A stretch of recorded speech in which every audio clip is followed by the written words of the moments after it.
Zaferin, şiirin ve bilgeliğin simgesi. Defne ağacı. Yanından kim bilir kaç kere, belki de farkında bile olmadan geçtiğimiz bu güzel ağacın ardında tanrıların, aşkın ve özgürlüğün saklı olduğu efsanevi bir hikaye olduğunu biliyor muydunuz? Ve işte tam da bu sebeple bugün size Antik Yunan mitolojisinin en çok anlatılan aşk ve özgürlük öykülerinden birine davet ediyorum. Apollon ve Defne. Apollo ve Defne'nin öyküsü öyle meşhurdur ki eğer hiç duymadıysanız şimdi keşfetmek için en doğru zamandasınız. Daha önce duymuş olanlar içinse hazırlanın. Bu kez harika bir versiyonunu dinleyeceksiniz. Bu hikayeyi ister mitoloji öğrenmek ve genel kültürünüzü artırmak için, ister gün içinde büyülü bir dünyaya dalıp keyifli bir mola vermek için, isterseniz de uyumadan önce huzurlu bir hikaye eşliğinde rahat bir uykuya dalmak için dinleyebilirsiniz. Sebebiniz ne olursa olsun bu yolculuk size mutlaka keyif, bilgi ve huzur katacak. Şimdi gelin bu büyülü yolculuğa birlikte başlayalım. Gözlerinizi bir anlığına kapatın. Kendinizi muhteşem güzellikteki Parnassos Dağı'nın eteklerinde hayal edin. Altın öğle güneşi dağın yamaçlarına vuruyordu. Tanrı Apollon'a adanmış ilham perilerinin yuvası olan o kutsal dağ. Ve işte orada zafer sarhoşu bir tanrı yürüyordu. Apollon.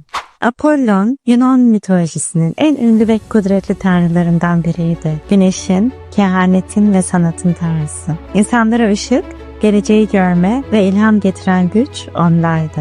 Onu gören herkes ister tanrıça ister ölümlü kadın olsun büyülenirdi. Çünkü Apollon olağanüstü yakışıklıydı. Altın saçlarıyla ışıldıyor, göz kamaştırıyordu. Ama tüm bu hayranlıklara rağmen onun kalbi hala boştu.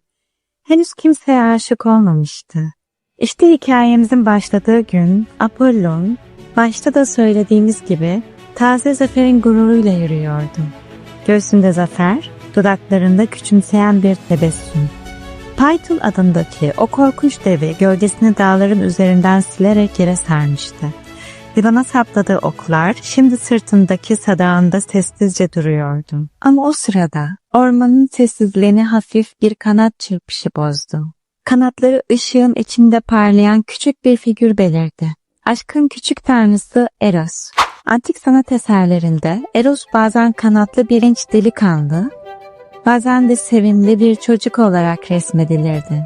Küçük görünse de elindeki yay ve iki ok tanrıların bile kaderini değiştirecek güce sahipti. İki oktan biri altın uçluydu. Eros altın okunu attığında hedef olan kişi gördüğü ilk kişiye sırılsıklam aşık olurdu. Diğeri ise kurşun uçluydu. Kurşun ok ise tam tersine kalbi kapatır, hedef olan kişinin gördüğü ilk kişiyi itici bulmasına ve ondan uzaklaşmasına sebep olurdu.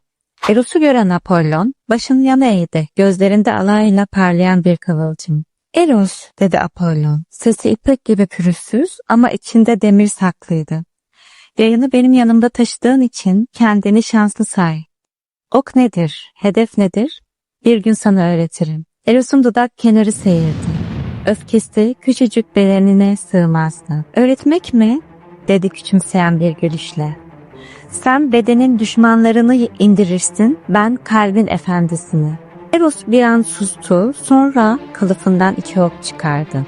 Biri altın uçlu, güneşi içine çekmiş gibi parlıyor, diğeri kurşun uçlu, gölgenin ağırlığıyla mat bir gece gibi duruyordu. Bu iki farklı ok, birazdan Apollon'la Defne'nin yollarını kesiştirecek, onları mitolojinin en unutulmaz öykülerinden birine sürükleyecekti.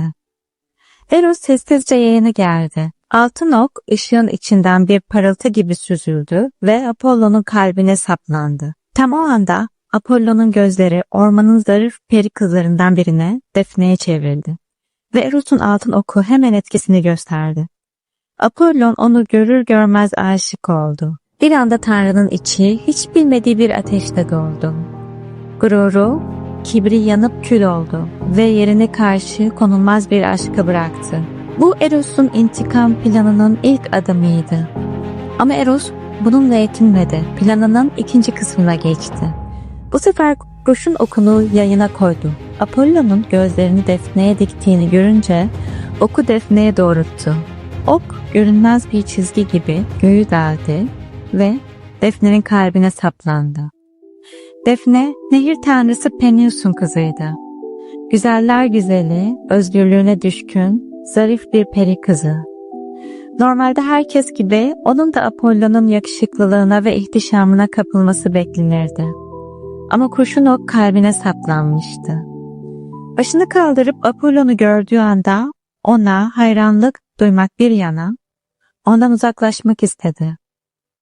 Düşünsenize, en yakışıklı tanrı ya da en güzel tanrıça size doğru koşuyor. Gözlerinde ateş, kalbinde tutku.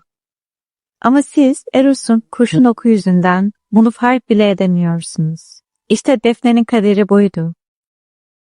Ve böylece orman onların adımlarıyla yankılandı. Birinin aşkı, diğerinin özgürlüğü.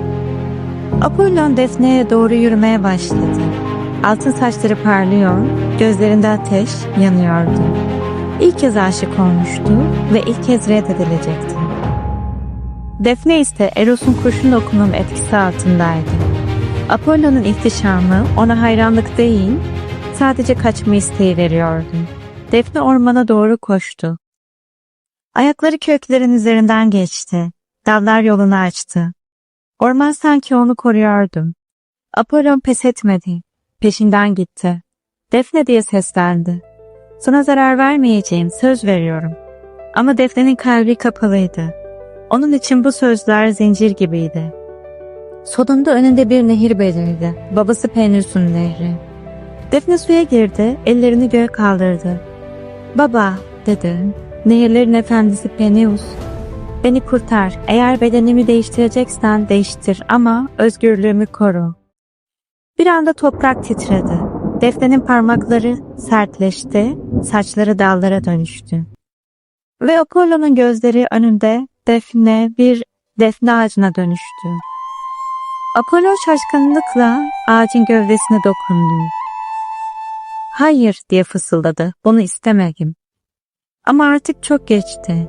Diz çöktü ve şöyle dedi. O halde özgürlüğünü kutsuyorum. Sen kahramanların tacı olacaksın. Şairlerin ilhamı, bilgeliğin simgesi. Sen benim ebedi ağacım olacaksın. Ve o günden sonra defne ağacı, Apollon'un kutsal ağacı oldu. Antik Yunan'da kahramanlar başlarına defne tacı taktı. Şairler defne yapraklarıyla onurlandırıldı. Kahinler kehanetlerde bulunmadan önce defne yapraklarını çiğner ya da tütsüsünü yakardı. Sanat eserlerinde Apollon'un başında gördüğünüz o taç, işte defne ağacından yapılmıştır. Peki size bu meşhur hikayenin bizim ülkemizde geçtiğini söylesem? Hikaye inanışa göre medeniyetler beşiği olan şehirlerimizden biri Hatay'da geçiyor.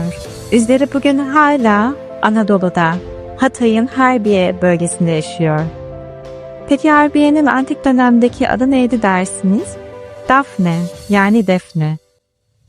Bu durum efsanenin bu topraklarda geçtiği inanışını güçlendiriyor. Hatta bölgedeki şelalelere halk arasında hala Defne'nin gözyaşları denir.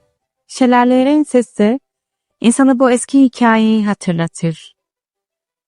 Dahası da var. Antakya Arkeoloji Müzesi'ni ziyaret ederseniz sizi etkileyici bir mozaik karşılar.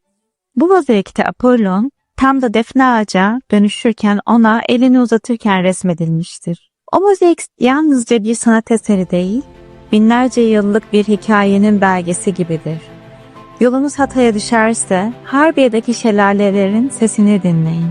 Belki de o suyun sesi size Defne'nin özgürlük arayışını hatırlatır. Ben de bir Hataylı olarak bu büyülü hikayenin memleketimde ve ülkemizde geçtiğini öğrendiğimde hem çok şaşırmış hem de çok duygulanmıştım.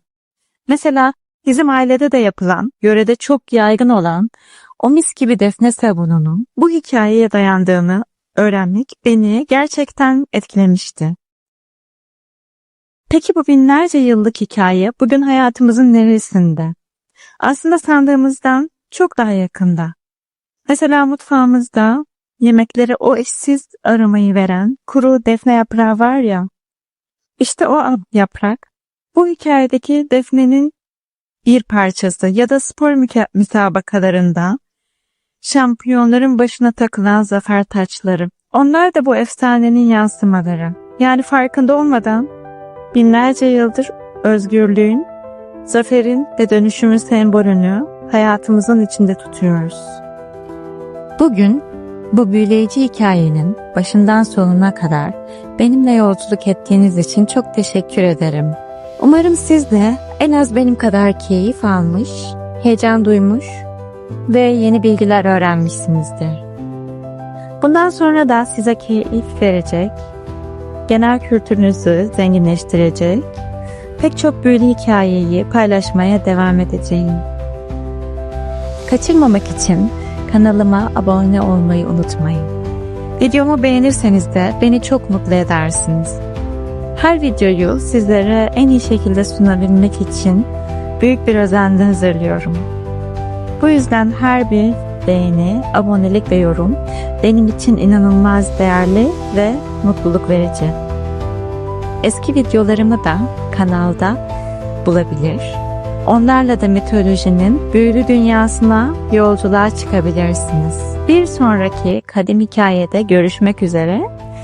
Sevgiyle kalın, hoşça kalın.